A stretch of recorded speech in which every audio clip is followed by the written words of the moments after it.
পুত্রবধূ তাকেও ডেকে নিচ্ছি এই পরিবারের সঙ্গে একসাথে দাঁড়াতে।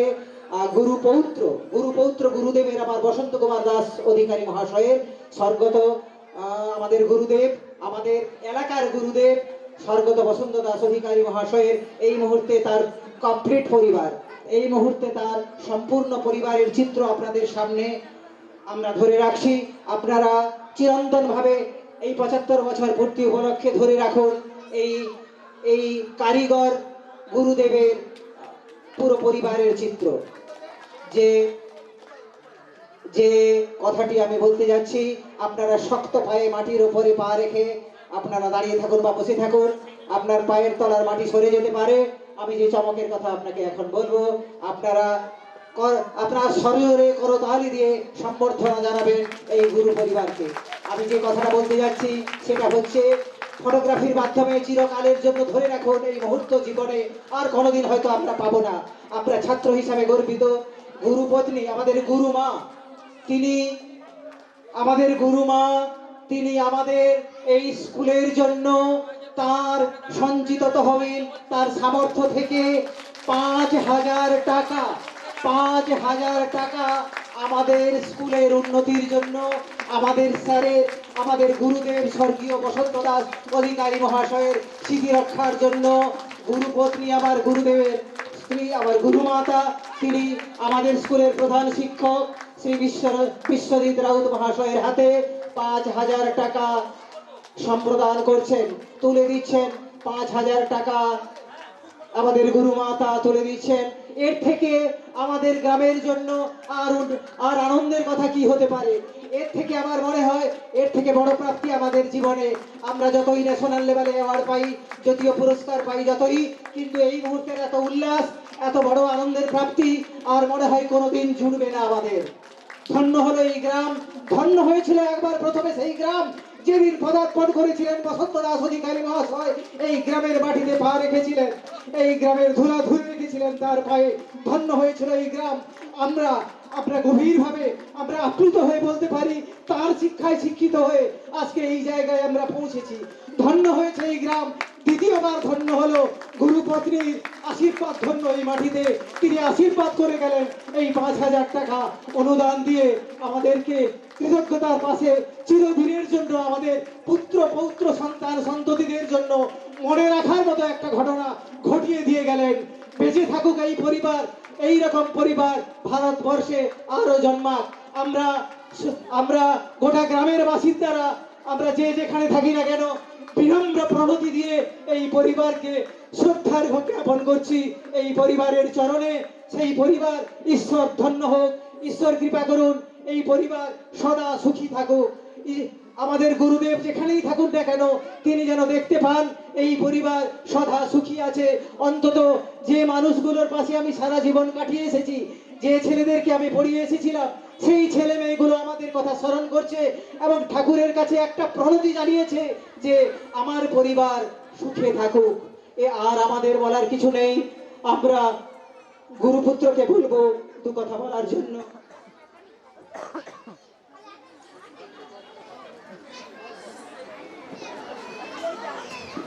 ধন্যবাদ আপনার সবাইকে, আমার আন্তরিক প্রীতি শুভেচ্ছা ও ধন্যবাদ। সবাই ভালো থাকুন, সুস্থ থাকুন। শ্রী রামকৃষ্ণ বিবেকানন্দকে বলেছিলেন, তোকে সবটা দিয়ে আমি ফকির হলাম।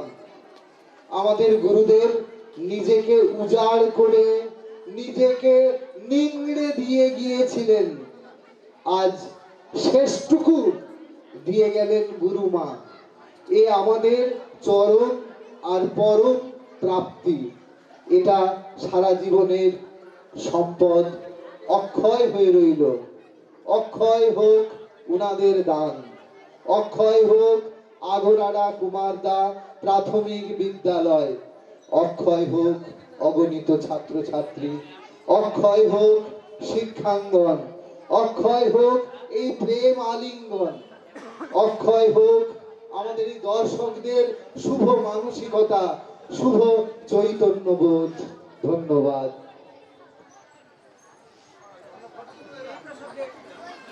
প্রসঙ্গে একটা কথা বলে থাকি, আমি গ্রামের সন্তান, গ্রামের ছেলে এবং বয়সে অনেকের থেকে অগ্রণী।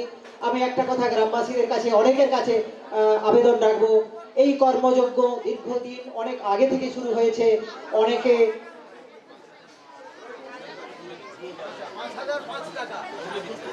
গুরুমাতা 5,005 টাকা দিয়ে আমাদের স্কুল কর্তৃপক্ষ হেড স্যার মহাশয়ের হাতে 5,005 টাকা দিয়ে আমাদেরকে কৃতজ্ঞতার পাশে আবদ্ধ করলেন আমাদের গুরুমাতা মহাশয়া।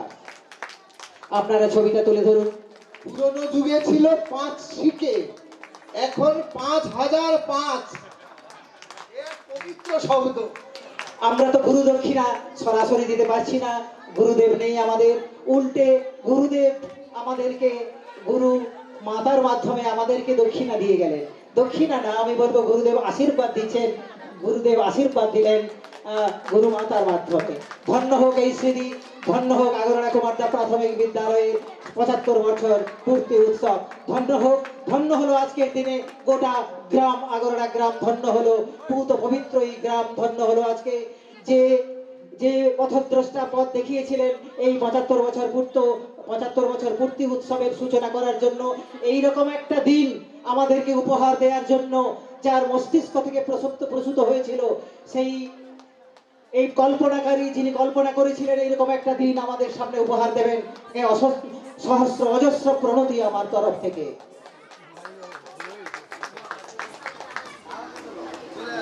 এখন প্রণাম পর্ব যদি শুরু হয়, আমার তো মনে হয় প্রণাম পর্ব অনেকক্ষণ চলবে। গুরু মাতা প্রণাম নিতেই থাকবেন, চলমান থাকে এই প্রণাম পর্ব।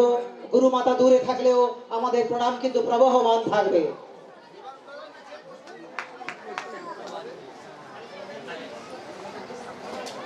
শ্রদ্ধা জানাচ্ছেন আমাদের বর্তমান স্কুলের প্রধান শিক্ষক বিশ্বজিৎ রাউত মহাশয়। শিক্ষক, ছাত্র ছাড়া শিক্ষক কোনো মানে ভালোভাবে থাকতে পারেন না। ছাত্রদের এই যে কলতান, যে কথাবার্তা, ছাত্রদের যে আবেগ, শ্রদ্ধা, এগুলো শিক্ষকদের একটা বড় প্রাপ্তি। সেই হিসাবে এখানে যে বসন্তবাবুর সঙ্গে আমার দেখা কোনো সৌভাগ্য হয়নি। সৌভাগ্য দেখা হলে সব নিজেকে সৌভাগ্য মনে করতাম, কিন্তু বর্তমানে এখানে যা এসে শুনেছি বা আজকে যা দেখলাম, উনি শিক্ষক হিসাবে সফল। সেই জন্য বিদ্যালয়ের পক্ষ থেকে ওনার পরিবারবর্গকে শ্রদ্ধা এবং ভালোবাসা জানাই। আচ্ছা, ওনারা অনেক পরিশ্রম করছেন, আমাদের গুরু মাতার অনেক বয়স হয়েছে, পরিশ্রম করে এসেছেন। ওনাদেরকে এবার আমাদের টিচার্স রুমে বসানো হবে, আর নিচে বসেও অনুষ্ঠান দেখবেন। ওনারা মঞ্চ থেকে নেমে যাচ্ছেন। একটা কথা আপনাদের মনে নিশ্চয়ই ঘুরপাক খাচ্ছে যে একটা পক্ষপাত দোষে আমরা দুষ্ট হতে যাচ্ছি, একটা পক্ষপাতিত্ব হচ্ছে না, সেই জায়গাটা আমি ভরাট করার চেষ্টা করছি। আমাদের পরম শ্রদ্ধেয় গুরুদেব ছিলেন আমাদের সময়কার তৎকালীন স্কুলের প্রধান শিক্ষক মহাশয়, আর তার সঙ্গে যে শিক্ষক মহাশয় ছিলেন তিনি ছিলেন স্বর্গত নিয়াসী চরণ সাহু। তার সঙ্গে আমরা কম কথা বলছি, কথা উচ্চারণ করছি তা নয়, কালকে সারাদিনের মধ্যে অনেক কথা বলেছি। আমাদের কমিটির তরফ থেকে, আমাদের গ্রামবাসীদের তরফ থেকে, পার্টি রাজনীতি, ধর্মনীতি সমস্ত কিছু উপরে রেখে আমাদের গ্রামবাসীগণ যোগাযোগ করেছিলেন স্বর্গত নিয়াসীচরণ সাহু মহাশয়ের পরিবারের সঙ্গে, স্বর্গত শ্রীধর মিশ্র স্যারের পরিবারের সঙ্গে। কিন্তু অনেকের সঙ্গে যোগসূত্র স্থাপিত হয়েছে, অনেকে বলেছিলেন আসবেন। নিয়াসী স্যারের বাড়ি থেকে ওনারা বলেছিলেন মঞ্চে উপস্থিত থাকবেন, কিন্তু দুর্ভাগ্য আজকে ওনাদের তরফ থেকে, ওনার বাড়ির থেকে কেউ এখনো পর্যন্ত এসে পৌঁছায়নি। আমরা একইভাবে ওনারা এলে একইভাবে প্রণতি জানাবো সেই পরিবারকে, যে পরিবারের স্বর্গীয় নিয়াসীচরণ সাহু মহাশয় শিক্ষাদানের মাধ্যমে এই গ্রামের ছেলে মেয়েদেরকে শিক্ষিত করে তুলেছিলেন। আমরা প্রণাম জানাবো কথার মাধ্যমে। যদি তার পরিবারের কেউ নাও এসে থাকে, আমরা দূর থেকে প্রণাম জানাবো স্বর্গীয় আত্মা নিয়াসীচরণ সাহু মহাশয়ের বিদেহী আত্মার চরকরণ কমলে আমরা প্রণতি জানাবো গ্রামবাসীরা। ওনার পরিবার যদি নাও আসে, আমরা কৃতজ্ঞতা হারাবো না, আমরা সকৃতজ্ঞ চিত্তে আমরা আগরড়া কুমারদা মধুরবেলি পাটনা ছাত্রছাত্রীরা, ওনার ছাত্রছাত্রীরা যে যেখানে আছি, আমরা মনে মনে অন্তত চিন্তা করবো আজকের দিনে আমরা এখানে যারা আছি, আমরা একবার চোখ বুঝে আমরা একবার সবাই চিন্তা করুন আমাদের বসন্ত স্যার মহাশয়ের ছবিটাকে, তার মূর্তিটাকে চিন্তা করুন। আপনারা চোখ বুঝে একবার চিন্তা করুন সেই নিয়াসী চরণ সাহু মহাশয়, সেই সাদা ধবধবে ধুতি পাঞ্জাবি পরা ভদ্রলোক, বাঁ হাতে খড়ি পরা, যিনি আমাদের হয়তো বেগুনিয়ালার হাতে লাঠি দিয়ে পেটাতেন, বসন্তার স্যার মহাশয় কত শাস্তি দিতেন, কিন্তু সেই শাস্তি আমাদের আশীর্বাদ। চোখ বন্ধ করে আপনারা একবার মূর্তিটা চিন্তা করুন এবং মনে মনে প্রণতি জানান আমাদের শ্রদ্ধেয় বিগত সেই গুরুদেব মহাশয়ের চরণ কমলে, স্বর্গীয় বসন্ত দাস অধিকারী এবং নিয়াসী চরণ সাহু মহাশয়ের চরণ কমলে।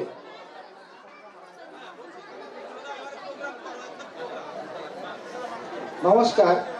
আচ্ছা, আমার ছোটবেলায় আমি বলছি বসন্তবাবুকে আমরা এমনি দেখেছি, চোখে দেখেছি, আমি পড়িনি উনার কাছে, কিন্তু উনার যে ছেলে এসছেন উনাকে দেখে আমার মনে পড়লো সেই উনার চেহারাটা মনে হচ্ছে বসন্তবাবুর মতোই পুরো, মানে ওরকম বেটে খাটো মানুষ। উনি একটু ধুতি পরতেন যা দেখেছি, আর উনাকে দেখছি যে একদম একই রকম ফ্রেম। আমি দেখে খুব মানে ভালো লাগলো আর কি, যে হ্যাঁ ঠিকই আছে। এবার আপনাদের সামনে আবৃত্তি করে শোনাবেন একজন বর্ষিয়ান ছাত্রী। বিদ্যালয়ের বয়স 75, তার বয়স 70। সেই 70 বছর বয়সের ছাত্রী, প্রায় দন্তহীন দুর্বল মানুষ, তিনি আপনাদের সামনে আবৃত্তি পরিবেশন করবেন। দিদিকে বসে বলবে। নিয়তি মহাপাত্র আপনাদের সামনে আবৃত্তি পরিবেশন করবে।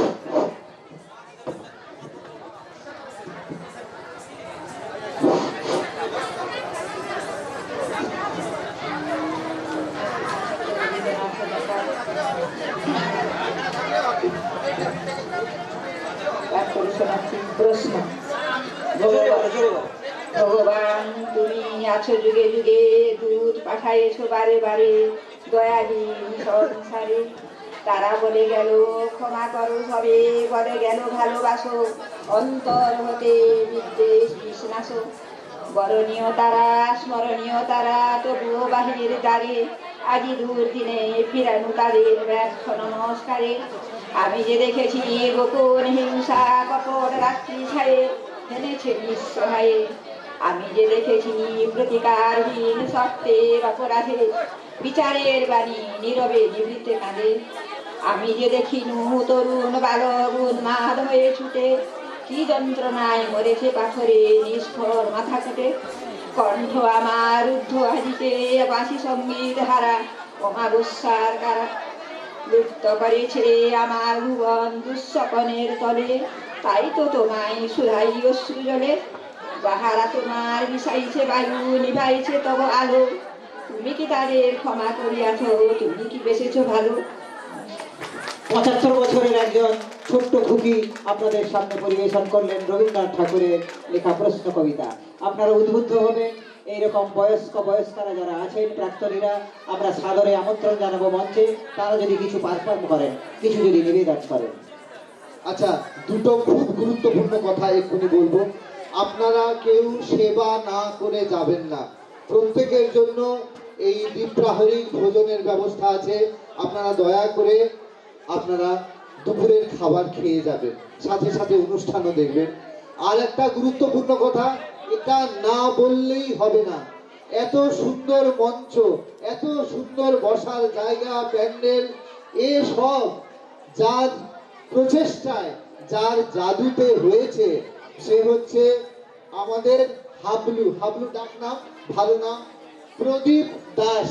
এই প্রদীপ দাস প্রচুর খাটছে, একেবারে নিজেকে নিংড়ে দেওয়া, উজাড় করা পরিশ্রম করছে। দিন নেই, রাত নেই, সন্ধে নেই, দুপুর নেই, খেটেই চলেছে নীরবে, সবার অলক্ষ্যে। আমরা যখন রাতে ঘুমোতে যাই তখনও জেগে থাকে। বহুদিনের পরিশ্রমের ফল এই সুন্দর আয়োজন। তাকে আমরা সবাই মিলে জোরে করতালি দিয়ে সংবর্ধনা জানাবো। ধন্যবাদ হাবলু, ধন্যবাদ প্রদীপ। ময়ূরাক্ষী, তুমি মঞ্চে চলে এসো। ময়ূরাক্ষী সাউ প্রস্তুত করছে নাচ। ময়ূরাক্ষী সাউ, স্বাগত। এমনও মঞ্চ হতে পারে, এমনও লাইটিং হতে পারে, এমনও মিউজিক্যাল ইনস্ট্রুমেন্টের সাউন্ড সিস্টেম হতে পারে। সবাইকে কৃতজ্ঞতা আমরা জানাবো। আশ্চর্য হয়ে যাচ্ছি, মণ্ডপ সজ্জা দেখে আশ্চর্য, সাউন্ড ডিসপ্লে দেখে আশ্চর্য হওয়ার মতো, আলো আশ্চর্যের মতো। আশ্চর্য হয়েছে আজকে আগরোড়ার মাটি। ধন্যবাদ। এরপর প্রস্তুত থাকবে অনন্য